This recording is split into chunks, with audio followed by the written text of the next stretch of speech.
आदित्य, ये कॉपर कैसे खरीदूं? मैंने सुना है चाइना दुनिया का 60% कॉपर खरीद रहा है। कुछ तो अंदर की बात होगी ही होगी।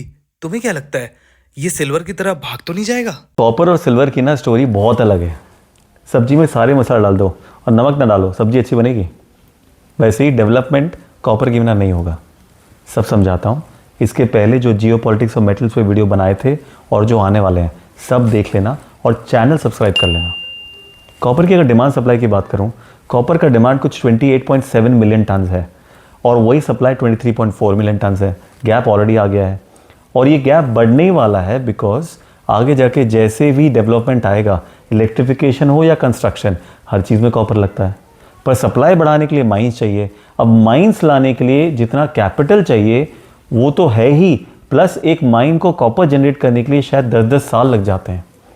तो सप्लाई इतनी जल्दी बढ़ नहीं सकता।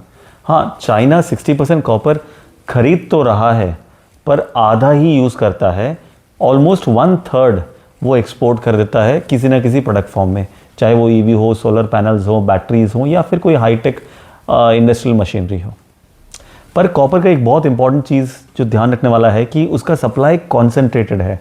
45% ऑफ सप्लाई चिली, पेरू और कॉन्गो से आता है। मतलब इन कंट्रीज़ में अगर पॉलिटिकल अनरेस्ट हुआ तो सप्लाई तो कम हो गई, प्राइस स्पाइक हो जाएगा। या फिर China being the biggest purchaser, अगर रिसेशन आया तो कॉपर का प्राइस गिर जाएगा।